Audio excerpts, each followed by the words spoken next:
this is super exciting. We have 325 people registered for this mini conference that we basically decided to do about a week ago. So this is really, really exciting. I'm going to take this moment to first just give you notice that this conference is being recorded and may be rebroadcast. And so by participating in this conference, you are giving your permission to be part of that. What are we doing here today? Many of us on this conference right now have probably been involved in lots and lots of conversations about what does it mean to transition the learning that we've been doing and the interacting and endeavoring that we've been doing in our schools and our other places of shared endeavor to distance endeavor. For schools like Brightworks and many of the panelists on this call and other programs like Tinkering School and Tinkering Labs, you know, hands-on, student-driven, emergent learning really has a bit of a potentially disadvantage from if you're moving to distance learning and really, you know, you're kind of doing normal school of information transfer and tests and quizzes and those kinds of things. And so what does it mean to take, for instance, this drawing by the wonderful Gaver Tully, founder of Brightworks and Tinkering School, describing our arc, our learning arc at Brightworks. What does it mean to take that and try to do that intricate drawing there, which has so much behind it, at home, and not only at home, but in different homes. We're not all in one home doing this together. So what does it mean to do that? So that's what we've come here together to talk about. If you are a more traditional or conventional school and you're here on this, I'm sure that there will be a lot here to learn from and things that you would have to share of value to everyone as well. But that's going to be the particular focus of the panel. I want to share that, you know, we have, I think, a lot of interesting stuff. These slides here of what we're going to be doing, we're going to go through some distance learning logistics, but we're going to move through those fairly quickly and try to get to these questions here that I think are more kind of deeper, more tied to the values and pedagogies and goals of the learning that we're doing at our organizations and institutions. So we're going to try to get there as quick as we can and really dive into that. Also want to point out that we are kind of in a little bit of a fishbowl format here, and that we have a panel that's going to be discussing these things together. And the broader ocean, if you will, of everybody else around the world on this, this call have the ability to affect the water in ways by asking questions in the Q&A and by entering things into the chat. And we also have the ability to unmute you if we need to have more clarification from you if you have a question or that kind of thing. But that's the format of how we're going to be doing this. And again, if you're just joining, there are 325 people registered for this, and we'll see how many people are actually able to join. So briefly, I'm going to introduce the panel, and I'm also going to adjust my blinds here because the sun is actually coming at my face here from the side. I'm going to introduce the panel briefly, and then we're going to do a little kind of tech check with everybody here and make sure everybody understands how to use the tools in Zoom, and then we're going to dive into the conversation. So first I want to introduce the team from the Institute for Applied Tinkering, which is where Brightworks and Tinkering School both live. Tinkering Labs, which is over on the right side, is an offshoot or related to those programs. But the Institute for Applied Tinkering is our nonprofit. Tinkering Labs is a product-based company that supports a lot of the same goals. We have Gaver Tully, the founder. Mackenzie Price is the director of Brightworks and the original collaborator at Brightworks. Matt Brocchini is the board chair and also partner with Gaver in Tinkering Labs. Brendan Bell is our wonderful director of Tinkering School. And despite the name, Tinkering School is our kind of summer camp after school and other tinkering focused programs, and Brightworks is our K-12 school. I'm the executive director of the Institute for Applied Tinkering, so I work with both of those programs. And then we also have Mary Catherine, who's one of the collaborators at Brightworks. Really great to have you joining here as well last minute. Everything's been last minute with this, but Mary Catherine was almost literally last minute in getting her to be able to join. So thanks for being here, Mary Catherine. And then also want to acknowledge that a few of the schools here, including Brightworks, are part of the Innovative Schools Cooperative, and the next couple schools are introduced are part of that. Workshop Middle School, Andrew Ravin, thank you so much for being here. This picture was so wonderful, even though I don't believe Denise is actually on the call, but I had to share that wonderful picture from Workshop Middle. We have Hudson Lab School and 3 people able to join, actually 4, because we have Stacy there with Kate, co-founders there. And I believe Kate Williamson has to leave at about 7:30, and so we're gonna try to get to hear from her before she has to leave. Wonderful new school that started just this school year in Budapest in Hungary, Real School. A couple longtime collaborators and friends of mine from Green School in Bali. And then Blue Sky School in Canada, the wonderful Shauna Pollock, and then Pioneer Learner Grace are with us to share what's been happening up in Ontario, right? Yes, okay, great. And then we also have joining us today Michelle Ola, who actually she and I just met on Twitter a couple days ago. Michelle had written a piece about, and I'm not seeing Michelle in my window. Hopefully she's still here. Oh yeah, there you are, okay. A piece about just kind of what it means to transition to this. Michelle actually did this transition quite some time ago, but also was in public schools and in, for years, and is in touch with people that have been going through this and has some wonderful perspectives on that. So those are the schools and institution and folks on the panel. We also have the wonderful James Bishop in Hong Kong. Wave hi, James, if you would. There we go. He's floating above the skyline of Hong Kong. James is our producer today.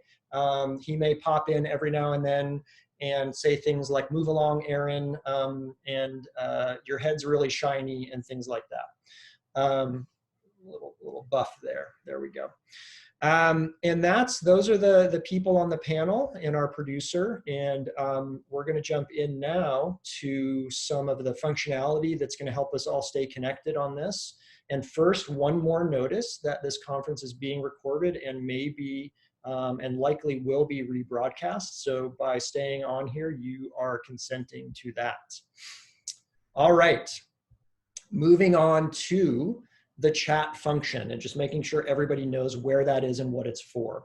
The chat is not a great place to ask questions you would like the panel to answer because they will get buried. You'll want to use the Q&A function for that.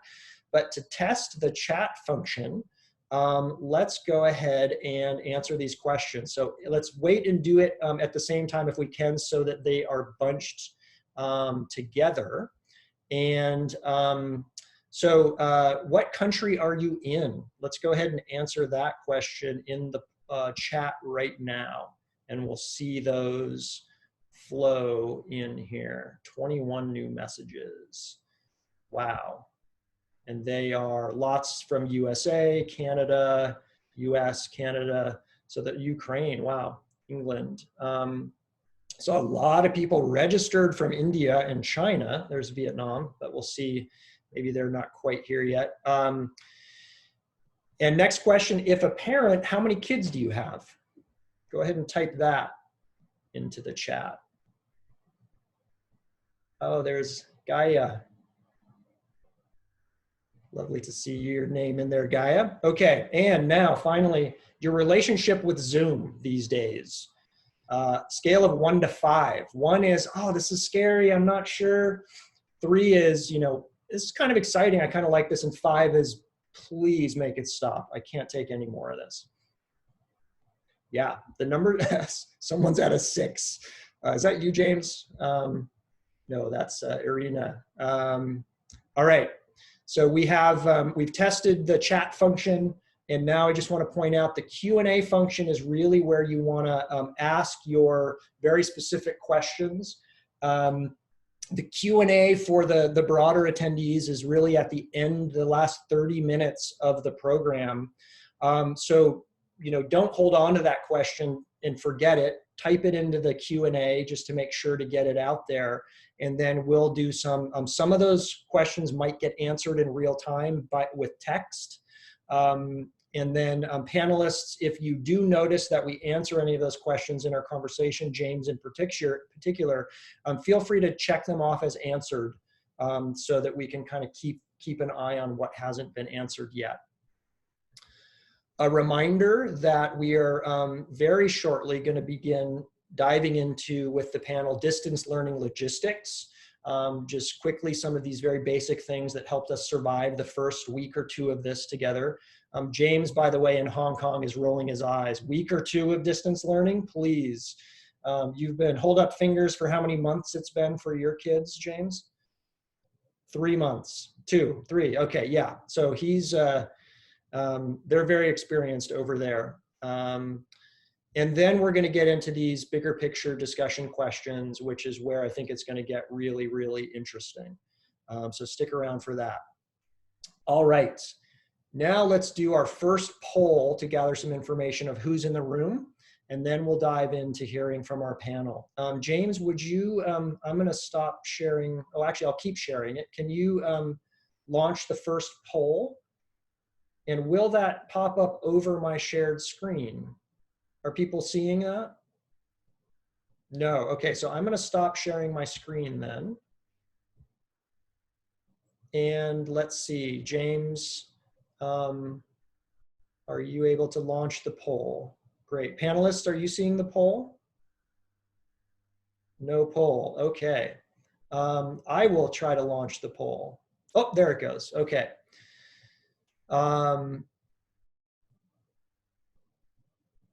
So here we go. I'm seeing it. Aaron, yep. Panelists need to step out of gallery view. They'll be able to see the poll in speaker view. Okay. Thank you, Gaver. So we're getting a lot of responses. Are we eating well? Fairly well. Feeling a fair amount of pressure. My community's feeling strong-ish. I'm getting enough rest. That's a lower one. I'm feeling hopeful in general. I'm hopeful by those numbers. In my school organization, feeling pretty supportive. Those numbers are climbing here. James, when you think we've reached enough of a taste of the room, feel free to end the poll. And then we can kind of ponder those results for a moment. 2, he's counting us down. And poll is ending. And there we go. Well, everyone's eating pretty well. That is really good to see. We're all feeling a bit of pressure, feeling fairly strong in our communities.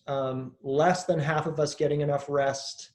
Was on a 1 a.m. my time webinar facilitating with James yesterday, so I understand what that's about. I feel hopeful in general, and my school org is being supportive.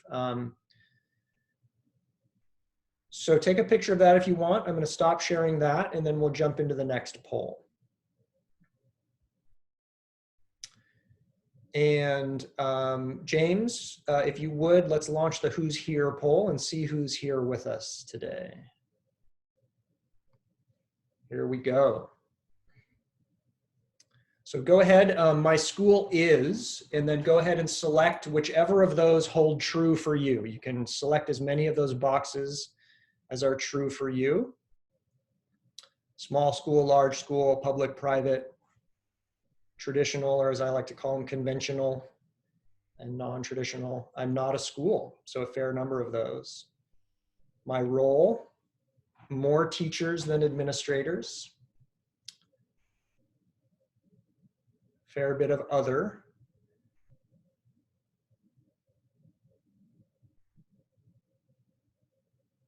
Okay. Seeing those numbers climb. James is counting us down.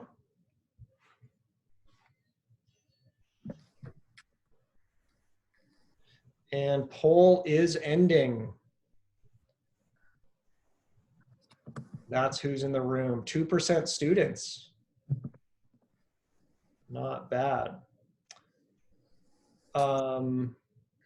Great. So take a look at the results there.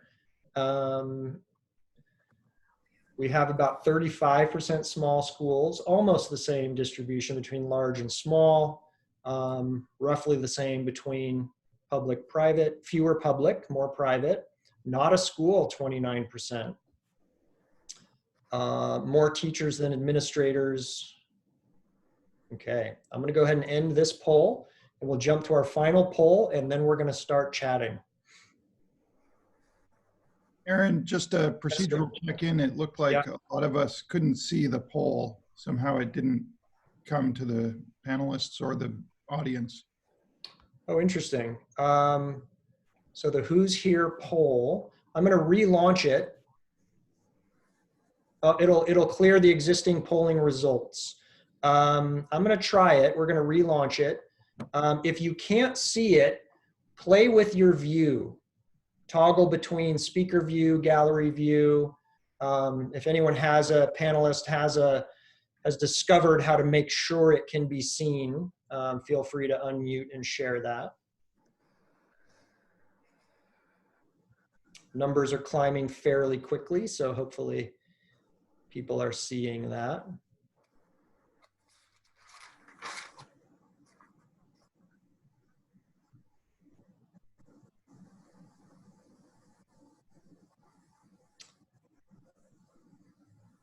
Numbers climbing, roughly the same distribution as before.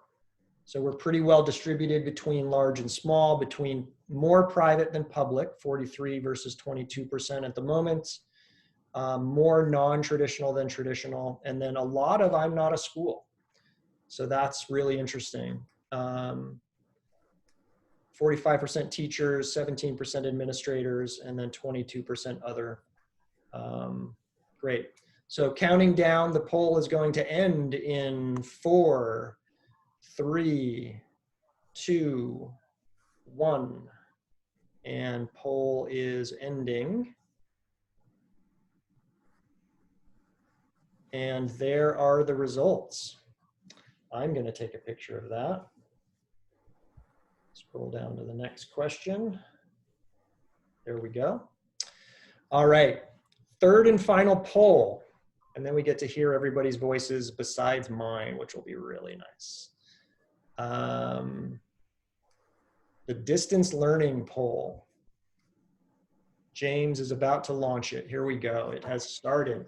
If you can't see it, toggle between your speaker view and your other views and see if you can find it. So I'm not seeing results from the distance learning poll yet. So people, very few, a couple people have found it. Okay, now they're starting to climb more. And so if you aren't able to see the poll, we have not started yet. And in your distance learning status, everybody has started. A fair number are still in, we've started but are feeling very shaky. More are, we've started and it's going well. 5% say we've always been doing distance learning. And then a small percentage say none of the above. Those total responses are still fairly small. So I'm curious where that window is showing up for folks. Keep searching for it if you haven't found it. If you are doing distance learning, what percentage of a normal school day is live instruction or facilitation? Little over half say less than 25%. About 20% are saying about 25 to 50% of a normal school day is live facilitation or instruction. 50 to 75% of instruction of a day, about 16% of folks. And again, these numbers are pretty small, so unfortunately not sure where the chat is showing. James is giving us the countdown that we're about to get final results. And poll is ending shortly, 2-1-0. Okay. Oh. And it restarted for me anyway. Interesting. We're seeing the poll results now. Okay, great. Oh, that must, okay, great. That just says stop sharing. So I'm going to take a picture of those, and those will stop sharing in a moment. James will stop them in a moment, but first I'm going to take a selfie with the panelists. Shauna making faces. Great. So Aaron, could you just quickly summarize the results for those who can't see the poll results? Yes, thank you. Thank you. Thank you, James. So your distance learning status, have not started yet, about 8%. Have started but are feeling very shaky, about 31%. We have started and it's going well, 54%. So that's really great to see. We've always been doing distance learning, 3%, and none of the above, 4%. If you're doing distance learning, what percent of a normal school day is live instruction? So most say, at about 57%, say that less than 25% of the normal school day is live facilitation or instruction. 25 to 50% live is about a little less than a quarter of us are there. 50 to 75% live instruction or facilitation, about 15% of us are there, and about 8% of us say that 75 to 100% of the school day is live or facilitated instruction in their distance learning. Which one of these best represents your school or organization? We used to be progressive, but now we feel, and like, and the answer's cut off for me there, but like we're moving to more traditional is the answer there, if I remember right. So we used to be progressive, but now feel like we're moving to more conventional or traditional, about 10% of schools.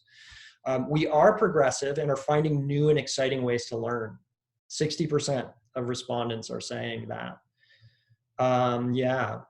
We are a traditional school and are staying that way. Traditional or conventional, 12%. We were traditional, but distance learning is forcing us to rethink our pedagogy, 17%. I mean, I think I can't see any other way to argue what's happening right now than that this is the largest experiment in human history in education. And it'll be, I think, amazing to see how this shifts education and society in lots of ways. So I'm going to stop the sharing of these poll results, and then we are going to move into other voices, which will be very nice. So back to what we came here to discuss, which is what is this distance learning thing? What are we learning? What can we share with each other? And how do we go on from here? And so the 4 areas of distance learning logistics that we're about to jump into are schedules, platforms, parent communication, and student connection. And so we're going to start with the topic of schedules. And what we're going to do here is we're going to try to hear from one or two of our panelists. And Kate Williamson, I believe you have 1 minute to get to your teaching that you have lined up for right now. So actually on any topic at all, before you run, you do have to run right now, right? I'm going to stay until I have to leave at 10:45, like absolutely. Oh, okay, great. I have a meeting, so with the kids, so I have at least 15 more minutes. Got 15, okay. So then how this is gonna work is on these topics, if you have something that you think that you really like to share and you think people will benefit from, go ahead and kind of indicate that, and then I'll kind of call on folks and try to distribute some of those sharings. And then in the Q&A, attendees, as panelists are answering or speaking or sharing, whatever it might be, we're not going to take Q&A on these bits right now. We're going to save that for the Q&A session at the end. So please type your answers into the Q&A box at the bottom of your Zoom screen, and we'll try to answer those, some by text in real time and then others later on in the Q&A. So on schedule, so how are you balancing synchronous and asynchronous learning? How are you organizing information for students? What worked well for you? What's something that around schedules was just kind of something that just really stood out as, wow, that really helped us solve our challenge, that you think would be helpful for others on the panel and others who are listening to this? Does anyone want to share, have something teed up that they would like to share on that? And I'm scanning, I think I can see everybody, and I don't want to lose seeing everyone I'm seeing. Okay, so sorry, raise your hands again if you have something you would like to share on that particular topic. Okay, Kate, you go for it. Kate and then Gaver. So I teach 5, 6, and 7-year-olds. And the thing that we have found to be really successful is just social Zoom calls throughout the school day. I mean, we have community snack together. We have closing meeting, morning meeting. We have just during our afternoon work block where we have curated play ideas for parents. We have project social time where you can just come and draw or make with other people. And for that particular age group, and I'm sure it's true for everybody, they literally just laugh and talk and scream and are absolutely ridiculous. And it's not necessarily what some would deem educational, but it is educational because they're being social, which we all know is incredibly important. And it helps to maintain that community. So we found that to be really, really successful against all grade bands, but I can speak for mine. So. Great, thank you so much. Gaver had something, but I also see Mackenzie's hand. Gaver's pointing to Mackenzie. Go ahead, Mac. Hey, yeah. I think going into this big experiment, we thought that more asynchronous kind of work would be better for students so that they weren't on screens all the time, so that they had the flexibility to work with their parents when their parents were available to work for the younger kids and for the older kids so they had more choice. And what we're discovering is that that works for some kids and it doesn't for others. And we've had to be really flexible about offering more of that, kind of like what Kate was saying, those like social meetups or just like, let's all work together at the same time. And that's something we've been really experimenting with. Yeah.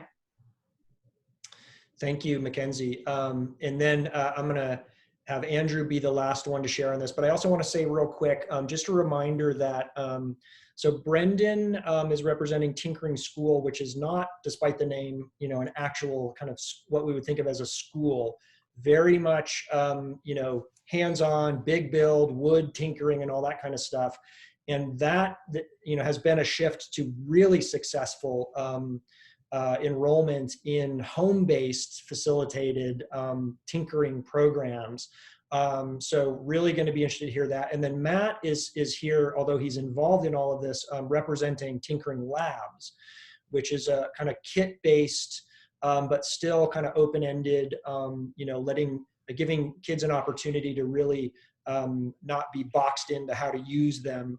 And so Matt will also have some interesting perspectives on how Tinkering Labs is supporting kids at home diving into tinkering and hands-on stuff. So love to really invite those perspectives in, even when we keep using language of school, because I think it's applicable. And then Michelle also has, for many that are listening here, who are from more traditional, even larger kind of district schools, Michelle will have some of that perspective. And then she and I, if we have time in this program, are going to speak a little bit directly to school administrators of larger schools, because she and I both have a lot of experience working with districts and kind of more conventional schools. And we want to make sure that administrators really understand what's critical for your teachers to be successful. So we're really hoping to get some of that voice in too. Andrew, did you want to share something on the schedules piece before we move on to the next bit? Yeah. First, just a quick introduction because I saw it in the panel. So I'm the founder, head of school, and a lead teacher at Workshop Middle School, which is a small, independent and innovative middle school in Brooklyn. The first thing that I want to say is keeping your eyes and ears open for how students are feeling and doing is a high priority. And so our schedule, to kind of be straightforward, has actually shifted a few times, and we've had to make at least 2 large pivots from our first day. And so what I thought going into it has changed a few times. I want to echo what Mackenzie is saying for sure, which is we've found that there's a lot more kind of live or synchronous connections that's most helpful.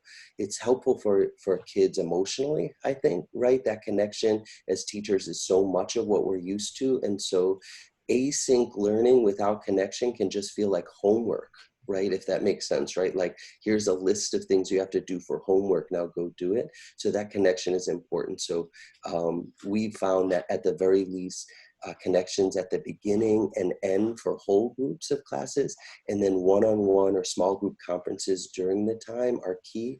I answered in the poll 75 to 100% live learning. We're a small school, so we can operate that way, but we found that that's the best for us. Hey, Andrew, quick follow-up question. One of the things at Brightworks I know that that we've also talked about is, when you, for families where maybe the parents do have time to spend time with their kids and they're really actually enjoying this opportunity to do stuff with them, what's it like in terms of for the kids that aren't able to be there for that, large amount of, on the computer with their classmates and all that? Have you built in some flexibility so they can go do that thing with their parents and then kind of rejoin, or how are you specifying, or how are you dealing with that bit? So it's a great question. Just for some context, we're a middle school. So middle school, I think, can be a little bit different. The connection between parents and middle schoolers can be fun and interesting sometimes. And also at every school, I imagine the community is different, but we have many, many working parents. And so even if they're not on site, right, they're at home, but they're still working. And so my parents are not able to kind of monitor what students are doing, and are supremely grateful that we're able to process that. I definitely think everyone is different and every school needs to make choices, but I definitely, in our experience so far, have found that more synchronous stuff, more connections, whether it's one-on-one or with the class, matters deeply to these kids. I think it's really important to remember kids are closed in and stuck at home. This is a wild experience for them. There's learning that's academic, but there's learning that's in their heart and in their minds. And I don't want to sound too kind of like that, but it is super, super important. I've had many conversations with kids crying, with kids really struggling, with kids kind of confused. And so that connection is an anchor for them. Yeah, great. Thanks for that. And then, for you or others, or Mackenzie too, because I know we've talked about it, for kids that do have other things that they want to do with their families or kind of pursue some of their own learning things, you know, that they want to pursue, is there flexibility for kids to go do that and not be missing something that's sort of due, right? So that there is that flexibility. Kim, do you want to speak to that a little bit? Yeah, I think all of us probably, you know, we're on this journey where we started out one way and we keep iterating and finding meeting the needs in different ways. And we've tinkered with the schedule and we've tinkered with what we're doing. And we've kind of shifted, I think, this week from kind of school and things are due, right? So there's math, I've been doing a lot of writing, a lot of kind of more traditional things in the very first beginning, because we had to start somewhere. And now I'm shifting to more passion projects and where kids we're talking a lot with each other about the silver linings here. Like, what is this an opportunity to do? Is this when you discover you love guitar? Is this when you discover that you're a filmmaker in the making, you know? So I'm really shifting to more open-ended things and more choice, where they can just be discovering passions they didn't even know they had, because we have it's a gift in a way. And there's, you know, that it's uncertain. So we keep trying to frame it for kids in a positive way. And how can they use this time to their best advantage? And I'm trying to build that into my programming so that we are all on that journey together, and it's going to keep changing. I know a month from now, it'll look different again. But for this week, we're going to start shifting to a place where it's more open-ended, more choice, more passion project driven, and what do they want to do with this part of their lives. And the other thing I think what has been really powerful is journaling during this time, because I think they'll look back and look at their 10-year-old selves and think, you know, wow, you know, I went through this then, and that's where my heart was and where my head was. And they're writing about missing their friends, and they're writing about, you know, finding time to play tennis in the middle of the day, and they're writing about, you know, where their head is now. And I think that's going to be very, very powerful for them later. Yeah. So that's just become my writing program pretty much. Great, thanks. And that'll be, as we move into those questions at the bottom of the agenda about kind of like, how are we really leveraging this immense opportunity to rethink learning and all of that. I think that's a tip that I think will fit throughout all of those. So it sounds like, Kim, what you're saying is that because it's less like this is a thing, it's due now, but it's a little more emergent. What are you interested in? I mean, I think of this as the curriculum is, we have a challenge in front of us. How do we meet all of our needs and support each other in that, which is the most, I think, powerful curriculum any human being could engage with in preparation for the world, right? And so it sounds like that flexibility is there for kids to pop off for an hour or two and do something and pop back in and just be a little more fluid. So that's fantastic. So the next question that, you know, I think a lot of us wrestled with was platforms. And what are the platforms that we're using that are really supporting us in the work we're trying to do? Again, there are a lot of platforms designed for, you know, here's your assignment, do it, turn it in at this time, right? The kind of traditional LMS, learning management system. But what about when it's this more kind of emergent, child-driven, you know, space? What are the platforms that are allowing you all to be able to support that in ways that are really helpful? Who has something to share on that bit? Yeah, Kate. Hi, was just going to sort of kick it off. If it's okay, we're going to share the screen. Yeah, please do. There's a question about sharing our schedule, and because I know that Kate has to jump off, by the way, I'm Kate and this is Stacy. We're from Hudson Lab School in Westchester, New York. So with what I love about what Kate has been doing with her kindergartners and first graders, and I'll let you jump in a second, is that it's really a balance both of like Zoom on screen as well as activities off screen. And so somebody asked for her schedule, so you can see it on the screen, you can take a screenshot. And maybe Kate, do you want to pick up? Oh, you're on mute. Sure. I mean, in terms of platforms that I use, I mean, I love Seesaw. I'm sure a lot of people use Seesaw. It's become like a saving grace because kids can send everything from things I ask for, like a journal entry that morning, to, I'm going to a dramatic play. Someone decided they're going to put on a show, and so at 11:30 they sent me an invitation and through Zoom, and now I'm going to a show at 11:30 on Zoom. So putting a lot of time on Zoom. But yeah, so Seesaw and Zoom have become, for my 5, 6, and 7-year-olds, like, hands down, those are the only two things that we really need to communicate, to stay connected, and yeah. So thank you, Kate for that. Yeah. Let's see. So I'm going to go with, I see Grace's hand.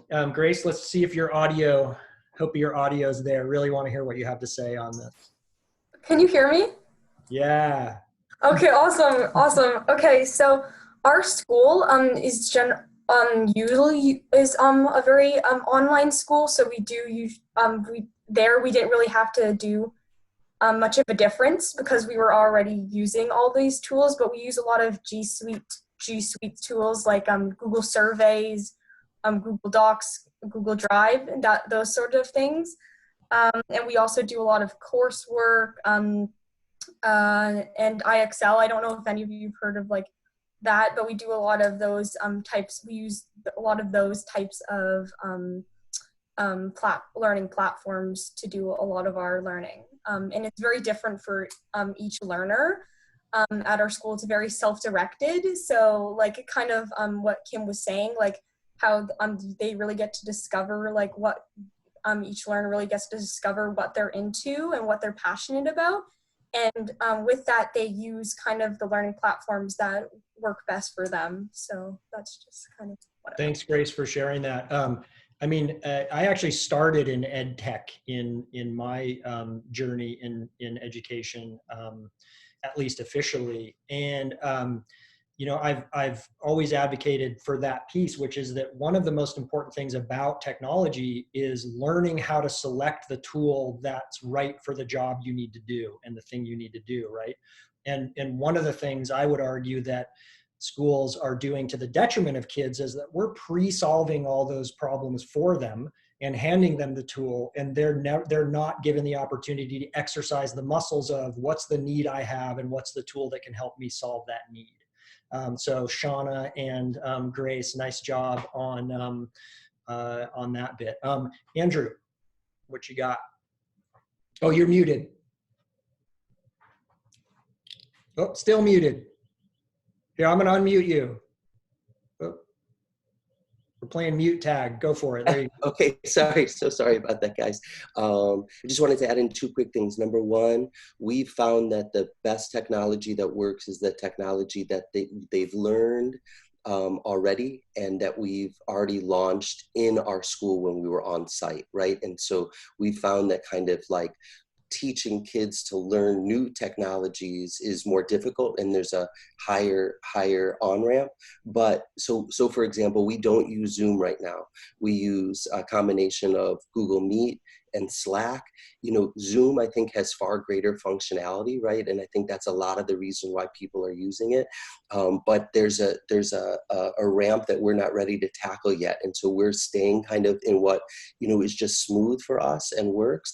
And I think the second thing that I wanted to say is leaning into the tools that the kids have at their disposal that, may not always be common to use in school, but like their phones, are a great asset and tool in this context. The big idea for technology for us is the same as it is on-site, which is technology works when it improves or advances learning, but not for the sake of just using technology.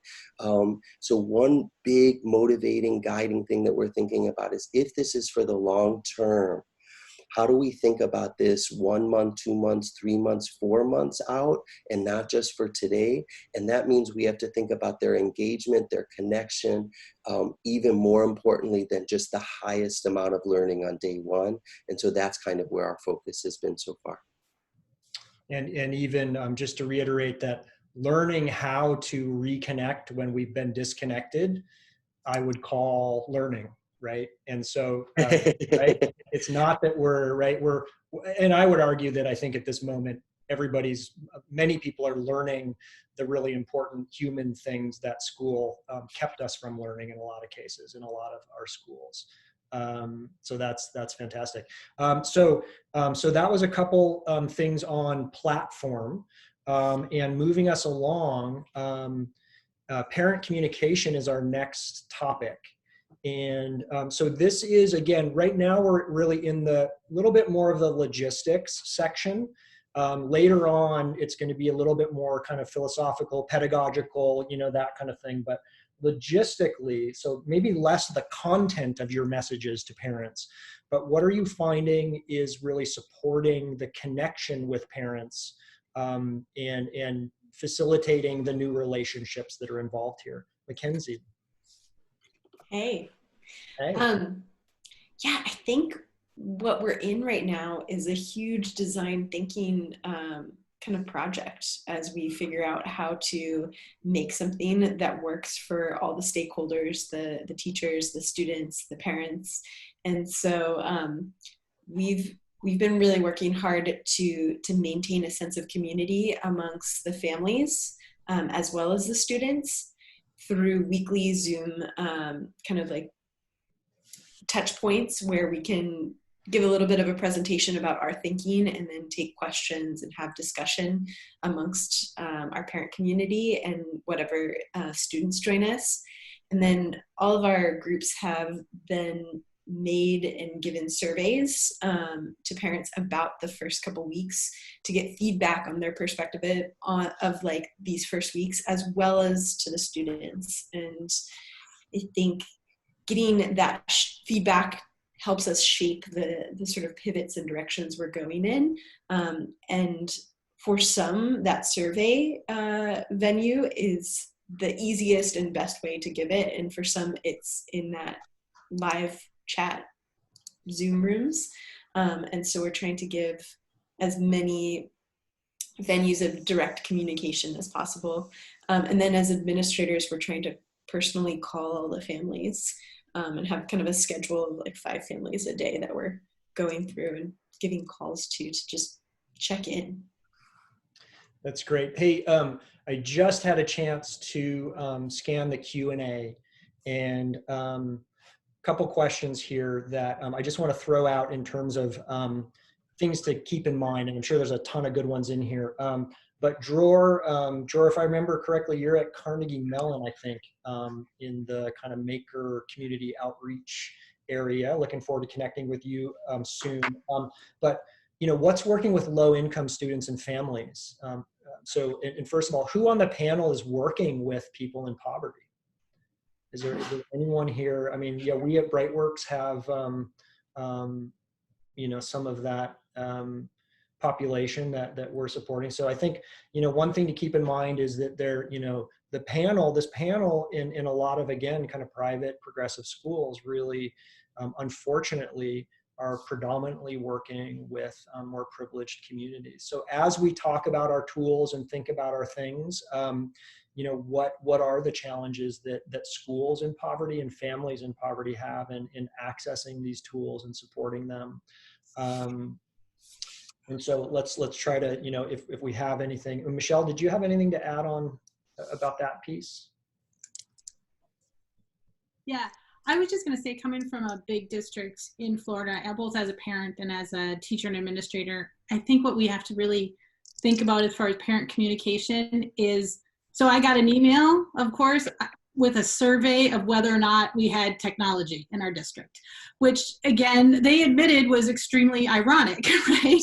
Because we have to make sure that whatever message we're doing, that we go back to some good old school, pick up the phone or send out print and email, Facebook, voice. Just we get a phone call from our superintendent through their voice activated system, a recorded video, just different, any possible ways we can throw the same message, now not different messages, but the same message out there to try and hit all of those kind of people that get lost sometimes. And we didn't know they were lost, but now we have to really make that effort. We can't catch the kids in school and send a physical note home anymore. So we kind of have to keep pushing maybe some of those even more traditional ways of contacting, of picking up the phone, sending an email, knocking on a door if you have to.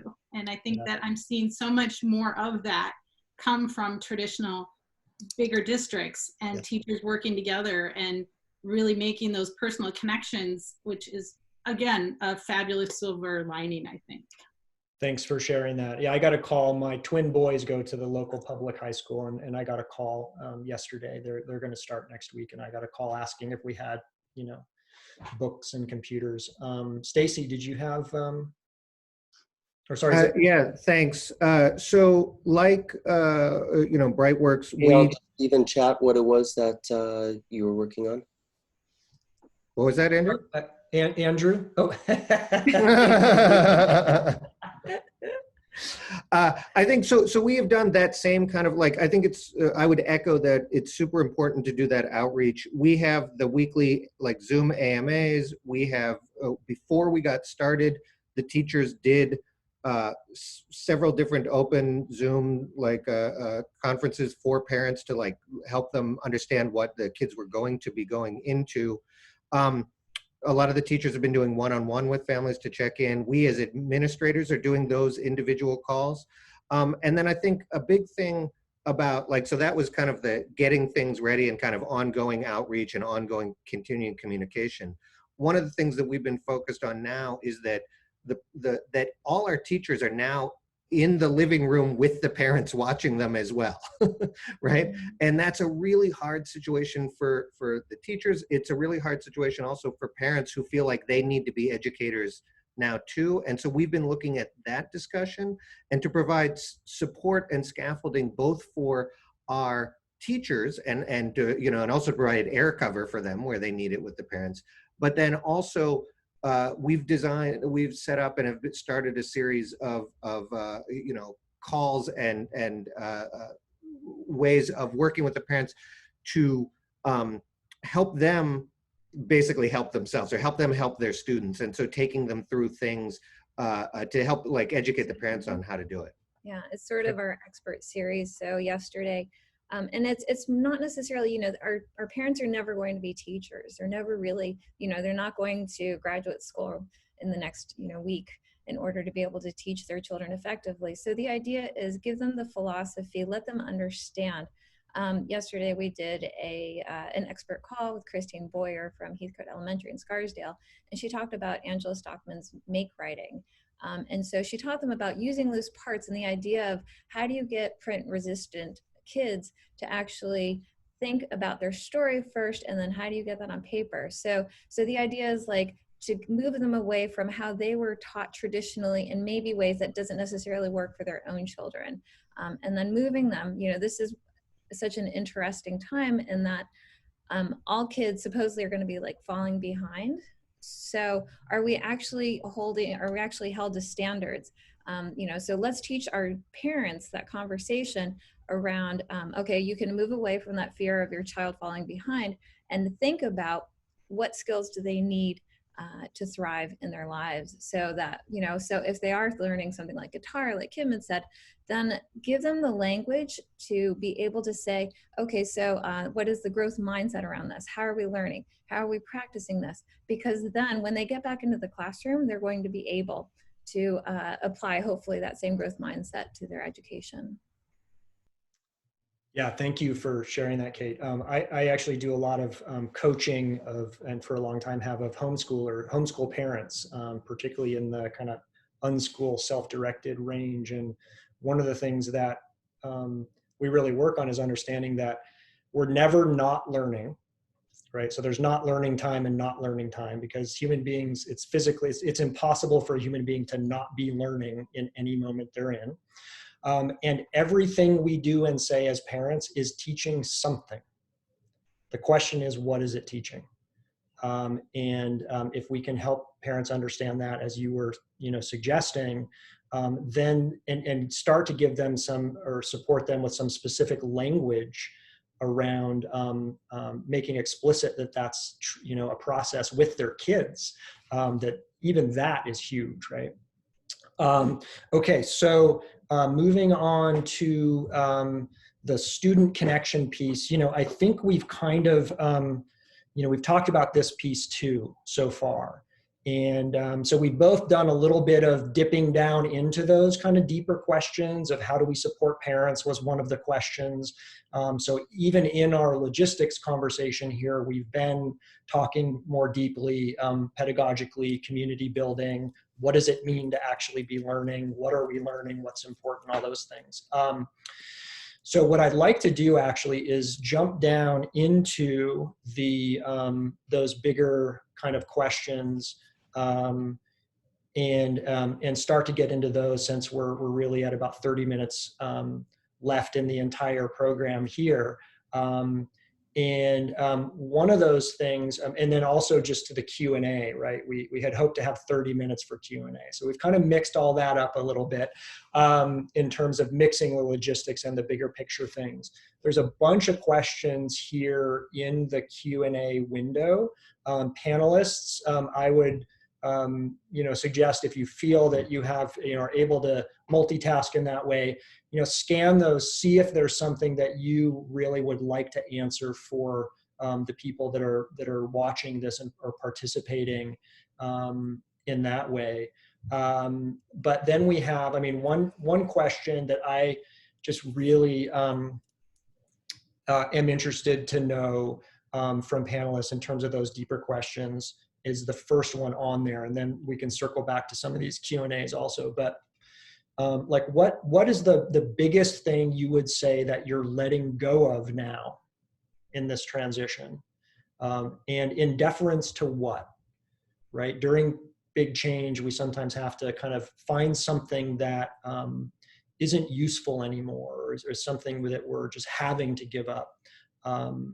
And so does anyone have something on the top of their mind that they know that, look, that used to be a priority and this has forced us to shift that in deference to other attentions?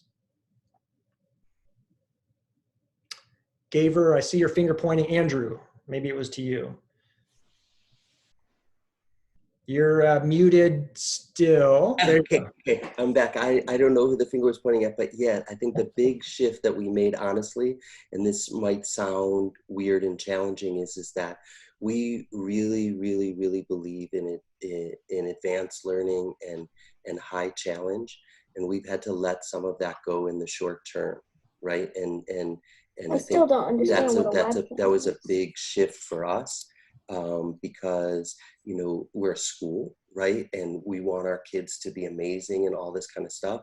But again, being connected with them buying into it, we always have to remember that kids have power. They can shut off the computer. They can not do great work. They can not care about the work they're doing. And so what we've really tried to prioritize and shift is just 100% like engagement and care, and then grow from that. So that's something we always care about, obviously, but has just kind of taken over. Thanks for sharing that. Shauna, I see your hand as well, and then Barna. Yeah, so I'm from Blue Sky School in Ottawa, and we surveyed our learners and coaches, that's our students and teachers, earlier this week when we got the questions for the panel. And so they've been reflecting too on what they've had to let go of. And fortunately for us and for our learners and our community, a whole bunch of our program has been able to be translated online, because from the beginning of designing the program, our aims have been to create lifelong learners and nurture change makers, and build this prototype to change education.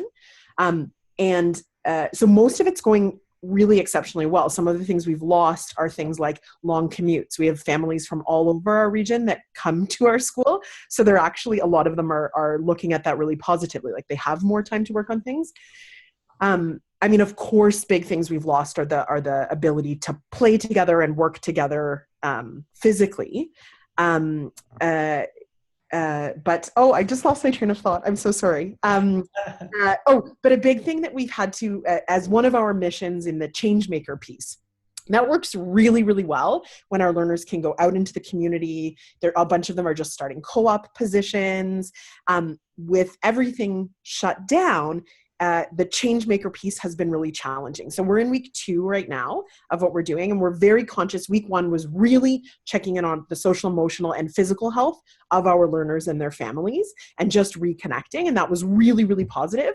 This week, we're now trying to look outside ourselves a little bit, look at what's happening in our local, national, and global community.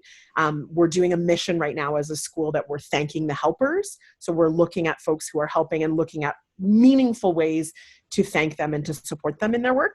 But we have, not that we've lost the ability to focus on that changemaker piece, but we're having to really, really rethink it, because we're seeing that it's challenging to make the kind of impact that we were able to make when we are working from home. Now, we do know we're reflecting on things like, there were some questions in the Q&A about, isn't this a wonderful opportunity for us to teach what's going on in the world? And so we are reflecting on those kinds of things, like that just by staying home, we're helping, those kinds of things. But the changemaker piece is one we're going to continue to look at how we can help.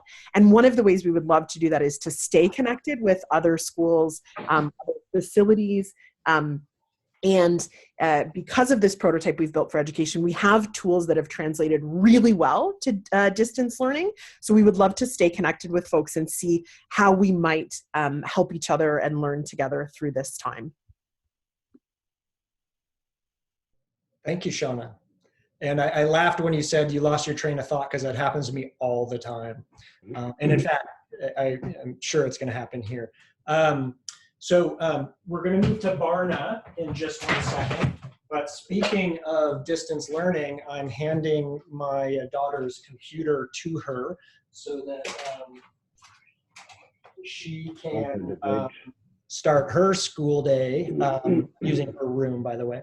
So I just want to point out, Shauna, on what you said, then we're going to go to Barna. So Josh Rapun, who works for Apple, but he's in Hawaii. Hi, Josh. Glad you're here. Asked, what about, challenge-based, problem-based learning? You talked a little bit about that in terms of, having that change maker kind of component, but I would say, in a way, as long as we identify the challenges we have, and we have an opportunity for our students to identify the challenges they have, and we work together to solve them, that is challenge-based, problem-based learning. We're just applying it to problems and challenges that are real, rather than, as school is often doing, we're lucky if we get, oh, hi, Real School Budapest. We're lucky if we get to relevant, right? Like school's big push for a while was, let's make it relevant. And one of the reasons Real School in Budapest is named Real is that relevant isn't good enough. And so these are real challenges right now. And if we try to learn because of what's happening, instead of in spite of what's happening, I would say that then we are doing the curriculum that's right for this moment. So thanks for sharing that. And by the way, I'm really curious. It made me think about if anyone does design for change here in Barsetti at Riverside School in India, started this program that's all over the world now, based on a week of going out, a week a year and doing things in your community. I'm really interested to see how they've shifted their support for schools when it was sort of, face-to-face based. I think that's a really interesting question. Barna, what were you gonna share on that? Yeah, so I'm from Real School in Budapest, as you just mentioned, and I just wanted to reflect on Shauna for a second about change making, and we just launched actually yesterday a 60-second film challenge for Earth Day for kids, exactly just to try to capture how people are thinking about sustainability and how kids are living this whole concept of sustainability during the quarantines. And maybe a few submissions will come in about kids making a difference, even during this period of time, and how this could be inspiring others. So look up realschool.eu/film if you have a minute. But I'm not the educator. Noan is the lead educator for the school, but I just thought I'd bring a little bit of a lightness to this whole discussion. So one thing that we actually had to let go is our plant-based lunches. We are a completely vegan, plant-based school.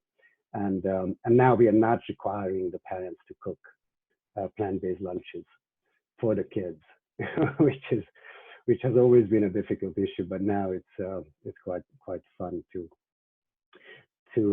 see whether any of the families are actually continuing with this important issue, because obviously we feel that sustainability and food are so closely connected. But that's one thing that we had to let go. So I thought I would share that aspect of school as well. Interesting. Thanks for sharing that, Barna. One question I see in here also is from Melissa Chevalier, I think, how are people sharing compassionate communication mindsets, techniques? Is there anyone on the panel trained in nonviolent communication, NVC?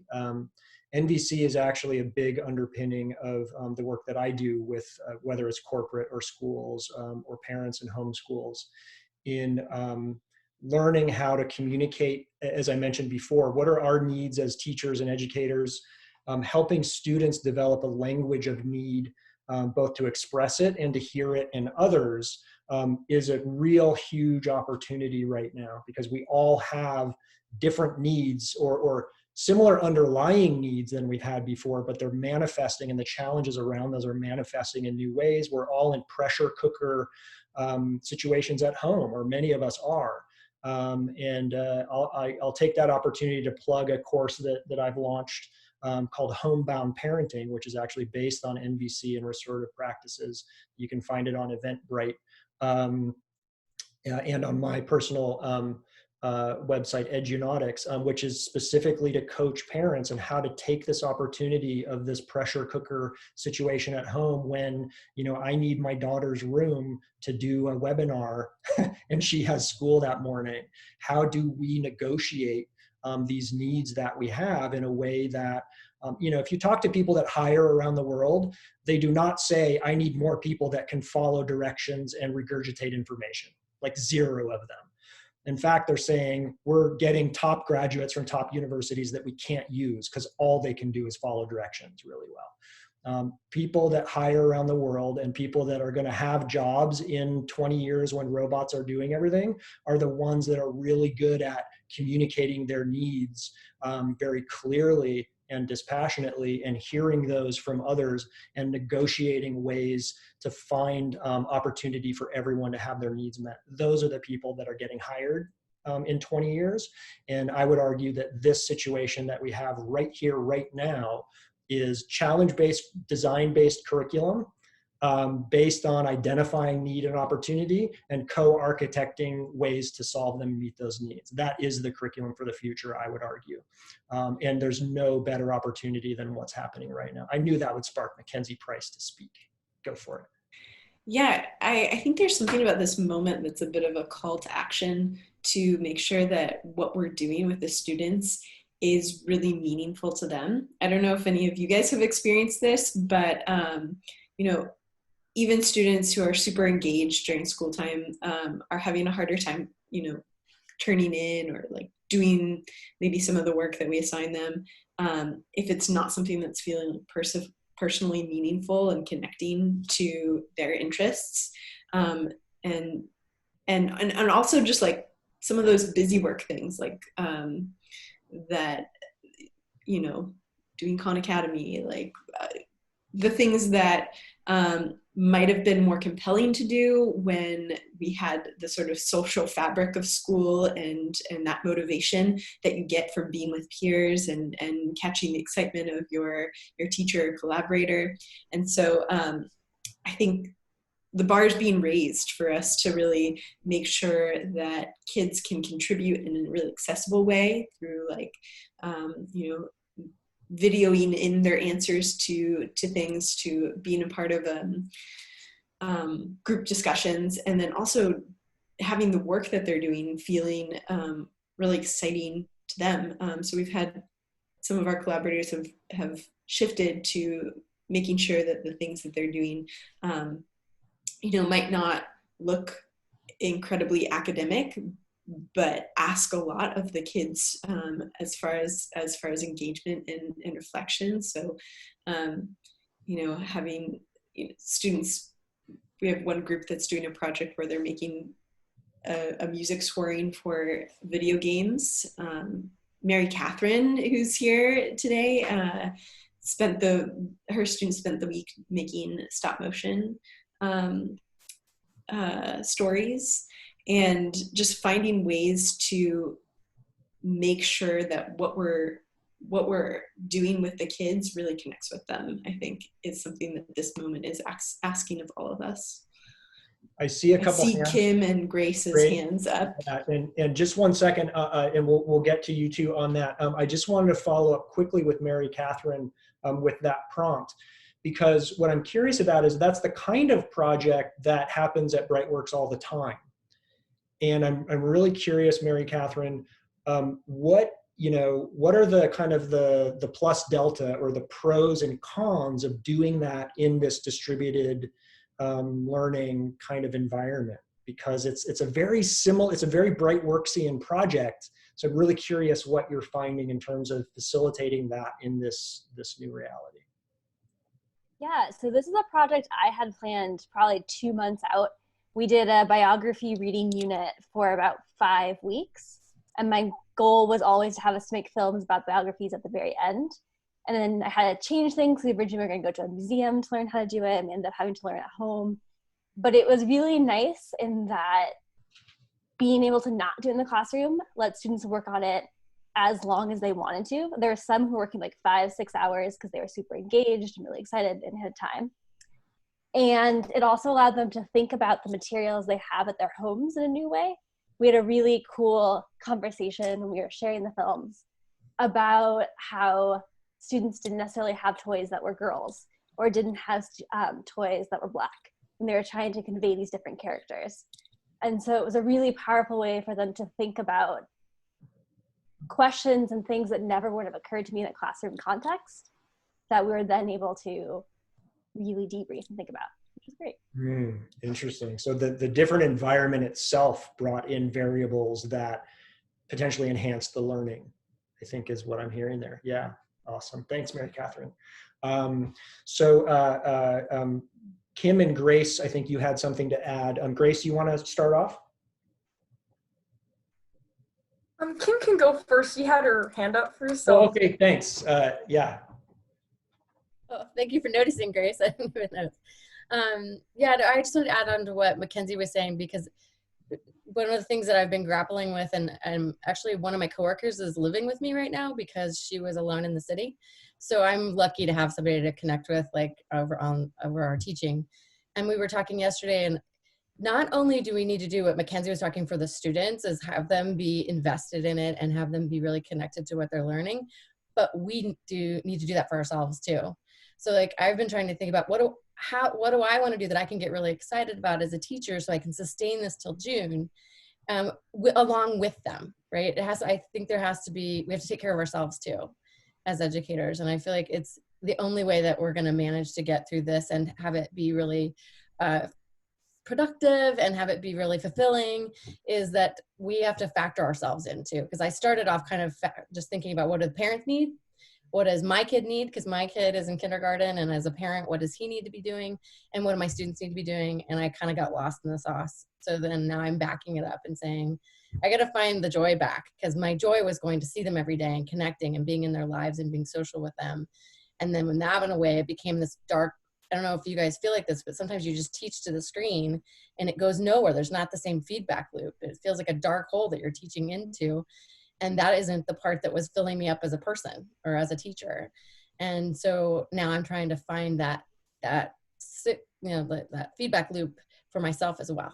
So thanks, Kim, for really pointing out that this is an opportunity for the world in general and our schools to rethink what are we learning and why and how. But that it's also an opportunity for us to all reflect deeply on what is our purpose, what is our why in what we're doing here.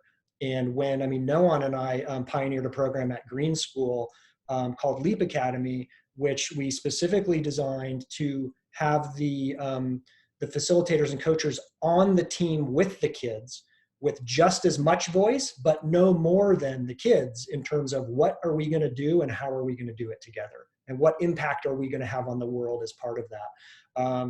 So thanks for pointing that out. Critical that we don't abdicate our own needs in this, because that's not sustainable. Grace, you had your point, and then I see Noam's hand up. We'll jump to him after. So like a big thing about like what we've all been talking about and what we talk about a lot at Blue Sky is becoming change makers, and those that journey to like finding out what you want to really help out with in the world. But another thing that I think is really important to becoming a change maker is developing that inner wealth within yourself. And that's something that we do a lot at Blue Sky, is just trying to like really like, since in this day and age, a big thing is like a lot of mental unwellness. And so we do a lot of activities to really connect with the group and just to connect with ourselves. I'm really into mindfulness and other sort of different things like that. Similar to what Andrew was saying, is to really like just take the time to connect with the teacher and connect with other learners and other students, because with those connections and that with that connection with yourself, you can take that and bring that into the world. You can bring that light with you into the world. Another thing we talk about a lot at Blue Sky is like finding your heart and finding your heartbreak. And your heart is kind of like finding the passions that you're interested in the world, like drawing or robot making or whatever you're into. And then your heartbreak is something that you like kind of does not make you feel good at all, like maybe a world issue, a world problem.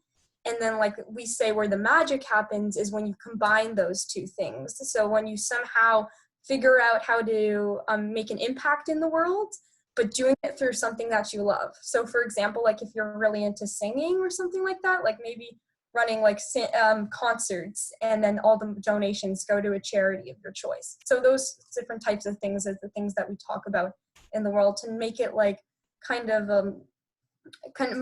more joyful and it's a more self-fulfilling prophecy. Grace, thank you so much for sharing that. You reminded me why Shauna and I hit it off immediately when we met at a conference a few years ago. And I saw her proudly smiling over there as you were describing that. I would argue that schools normally around the world teach extremely well how to abdicate and stop listening to our own internal needs. And I applaud Shauna and you, Grace, for doing this as just part of Blue Sky anyway. And then this time in history and in the world really pushes that even farther, that it's critical that we all check in with what is it that we need out of our lives, and to find ways of working together to help ourselves and each other meet those needs through our new reality. So huge applause to you both there. Let's see, Noan, I think you had a hand, and then I see Gaver. Yeah, so one of the first things that we tried online was getting kids to pitch their projects. And this is something that we did back when we were working together, Aaron, and we started by asking kids 9 to 12 years old to say, hey, what do you want to do? How are you going to do it? And who do you want to do in this adventure? Because even though we're physically distanced, a lot of projects could be done with that distance between us. So after a week, we got these amazing diversity of different projects coming through with the kids, from gardening projects to mechanical wizardry, and it all really, it felt like what you were saying, Grace, it felt like it was coming from the heart right away. And one more thing that we've modified, which is also a nice follow through from what Grace was talking about, is we have taken our art, which we had as a kind of afternoon thing, and we noticed that relatively few kids would join for these really beautifully constructed guided art sessions. And we put them smack dab in the middle of the morning when their brains are firing off at the most. And now we've got all of our kids fully engaged in that. And that's to me a flip that we're able to do when we're moving from a academically centered learning environment to one where we're putting art and the passion that's brought in from projects right in the center there. And I think it's a pretty awesome flip to be able to do right now. That's awesome. Thank you, Noan, for sharing that. We're going to go to Gaver real quick. I want to point out James has flagged a question that he would like to answer, so we'll put him in the queue, which is from Dror again in Pittsburgh of were you able to figure out ways to leverage your skills and resources to support the wider community? So how are our schools and organizations engaging with the wider community? And then there's that piece of the critical role that leadership and administration plays in a school in helping our teachers be successful and sustainable. Michelle and I have a couple points that we'd like to try to share on that, because your teachers can be the best in the world, but if leadership isn't clear on priorities and other things, it can be incredibly draining and counterproductive. And so we got a couple of thoughts there, and that might kind of wrap it up. So Gaver, do you want to go ahead with your thought? I've been talking to a lot of, a handful of teachers in public schools this past week. And one of the things that keeps coming up, I think, can best be distilled as the difficulty moving from an extrinsically motivated educational framework to an intrinsically motivated education framework. And just the way that we had just mentioned, the kids have the opportunity to just turn off their computers when they want to. So we can't hold them in a desk, and letting go of that mindset has been difficult, to say the least, of trying to reimagine a way to engage with your student. And what I've been sort of inadvertently coaching or helping with these. Oh, you just muted, Gaver. I just unmuted you. Yeah, my computer keeps closing my microphone for some reason. That the irresistible provocations that engage a student tenaciously with a question are lines of inquiry that incorporate the student's own interests, their own intrinsic motivations. So by posing questions or setting provocations that incorporate the student's actual own natural lines of inquiry, they're getting longer and better periods of engagement. And what that means is we're finally starting to treat the student as the co-author of their own education. And with a little bit of practice, that seems to be leading to longer periods of self-engaged learning. And then the last thing I wanted to add before my computer cuts out again is, I think if we look at the end of this, the after the virus period, if we ask the wrong questions when this virus has run its course, we'll only learn that grades and test scores were negatively impacted. But if we ask the more important questions and look at growth of autonomy, tenacity, and creativity, we'll open up new possibilities, I think, for the future of education. So. Thank you so much, Gaver. James, you had flagged that question from Dror. Oh, you didn't. That was a. I did see that there was a question in the Q&A about hands-on and more maker-type learning, okay. And I know that Brendan and Matt and Gaver have been working on stuff around that, and I'm curious if any of the other schools have thought about how to incorporate more hands-on maker stuff. Thanks. Yeah, I was actually hoping to hear from Brendan and or Matt as well on, or at least open the floor a little bit on that. Matt, yeah, do you want to? Oh. Am I back? Here I am. Hey, first, just want to say thank you to the Tinkering Labs customers and people who joined this call. I'm glad to see some of you here. Yeah, and Brendan has been working most with this, so I want to give him a chance to talk. But I think we found that by using the Tinkering Labs kits in these online sessions, for me, I feel like I've learned two things. One is, we built the kits to be collaborative, and I always advise schools to have kids work in pairs or groups of 3 when they use them. And in a weird way, it has worked online, because since everyone has the exact same pieces in front of them, even though they're not together, they really can do the exact same thing and talk about it, and it creates sort of a shared context for learning. And the other thing I think we found is that when Gaver and I designed the kits at the beginning, we really felt like kids should just be able to pour the parts out of the box and start playing with no idea of what they're doing, just discover their own ways of playing with it. But in this time, I think having the teacher materials and the curriculum and stuff that we've built around it has turned out to be really helpful to create some kind of context that the kids can share. And with that, I want to hand it over to Brendan. Thanks, Matt. Thanks, Matt.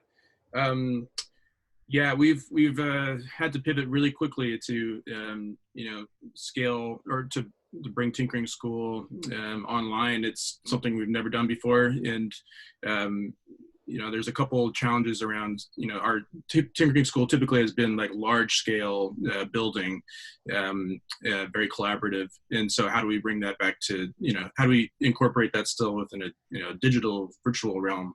And so far, I think because of the Tinkering Labs kits have been really helpful with having all the kids have the same pieces. That's been amazing.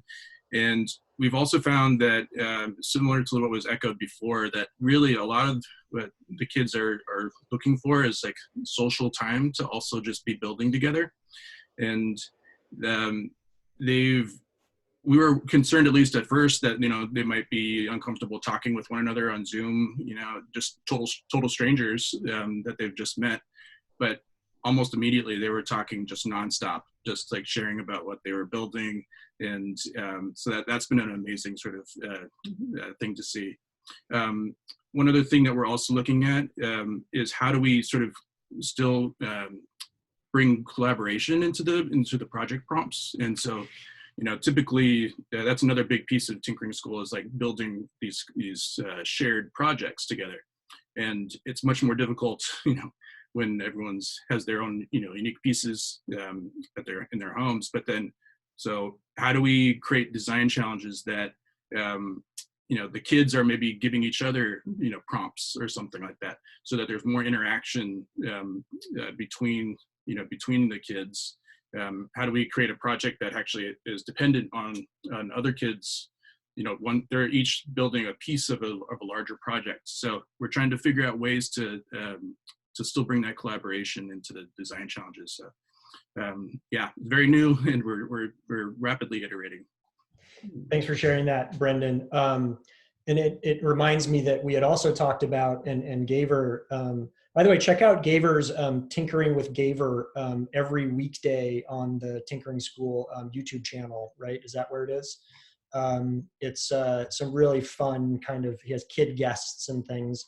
But we'd also talked about kind of tinkering with found objects, right? Like if you can get, find something that everybody's got, hey, take a spoon, a pencil, and a balled up piece of paper. How many games can you make with that? I mean, even that kids will go crazy for, to be able to come up with things and share them with each other. So we don't, that not being in the same space and having the same exact pieces, there's still so many things we can do that to work with that. So we're at time for this conference. We are, I think, we have so many unanswered questions in the Q&A. And this, more questions will come as this reality evolves. We're going to do some reflection here at Brightworks and Tinkering School and Tinkering Labs and in our networks and communities to see how we can best support each other through this, right? We need each other. And what are the best ways to learn and share I mean, there's a trillion tips and things out there on the web, et cetera. I really find this live iterating through ideas and all of that to be, we need faster iteration loops to be able to be adaptive to this situation. So we'll think internally how we might be able to support that. The Innovative Schools Cooperative will be continuing to talk and see what all can be offered there. I encourage everyone else to reach out and connect with other schools, parents, kids, everybody to say, hey, what's going on? What are the challenges you have? What are your unmet needs? Here are some of mine. How can we work together to help us all kind of figure out how to meet the needs of ourselves, our schools, our communities, our societies, the world, and all of that. So thank you all so much for joining this. I can't thank you enough, panelists, for taking the time to do this on such short notice. Coming into this without a really locked, tight sort of agenda, but quite frankly, I think that locked, tight agendas are a bit of a thing of the past right now. And everybody did a fantastic job. Michelle, maybe you and I can get together soon and kind of talk a little bit about, for administrators, last word here, be super clear with your teachers that it is okay to not do the learning that we normally call learning and to focus on the learning, the human learning that's critical right now. If you're not clear with your teachers about that, they will stress out thinking that they're supposed to be doing this other stuff at the same time that they know is not the thing to be doing right now. So and to add on to that,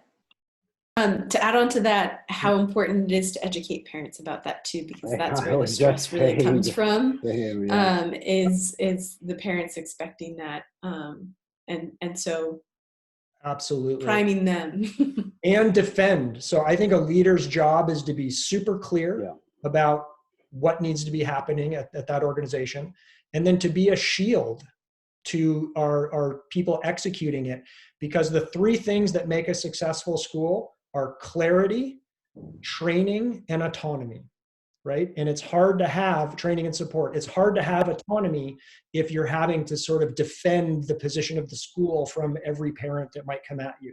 And that is a leader's job, is to do that, to be that shield for teachers. Super clear to everybody about what's happening and why.